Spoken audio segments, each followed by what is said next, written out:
কাঞ্চনপুরে দাসপাড়ে এক দিব্যাঙ্গন তরুণীকে ধর্ষণের অভিযোগে রুজু হওয়া মামলায় বড় সাফল্য পেল পুলিশ। রাতের অভিযানে ধর্মনগর থেকে গ্রেফতার করা হয়েছে অভিযুক্তকে। ভারতীয় ন্যায় সংহিতার একাধিক ধারায় মামলা নথিভুক্ত করে পুলিশ। ঘটনার পরপরই ওসি হরেন্দ্র দেববর্মা ও এসআই অর্জুন মজুমদারের নেতৃত্বে অভিযুক্তের বাড়িতে অভিযান চালানো হলেও তাকে খুঁজে পাওয়া যায়নি। পরে গোপন সূত্রে খবর পেয়ে পুলিশ জানতে পারে অভিযুক্ত ধর্মনগরে দুপিরবন্ড এলাকায় আত্মগোপন করে রয়েছে। সেই তথ্যের ভিত্তিতে গভীর রাতে অভিযান চালিয়ে আনুমানিক রাত 2:30 নাগাদ অভিযুক্ত মন্তুষ দাস ওরফে কুট্টুকে গ্রেফতার করে পুলিশ। গ্রেফতারের পর তাকে কাঞ্চনপুর থানায় নিয়ে আসা হয় এবং শনিবার আদালতে পেশ করা হয়েছে। কালকে আমাদের থানাতে একটা কেস রেজিস্টার হয়, রেপ কেস। তখন আমরা রেজিস্টার হয় গতকালকে।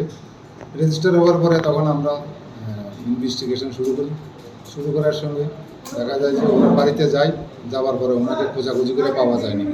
তারপর ওনার নাম হলো মন্তুষ দাস ওরফে কটু এবং বাবার নাম হচ্ছে মতিলাল দাস, দাসপাড়া।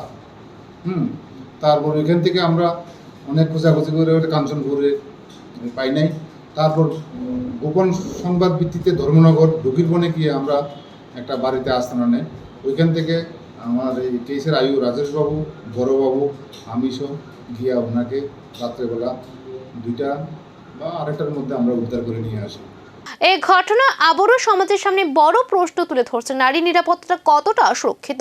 আইন তার কাজ করছে, তবে অপরাধ রুখতে প্রয়োজন আরো কঠোর নজরদারি ও সামাজিক সচেতনতা।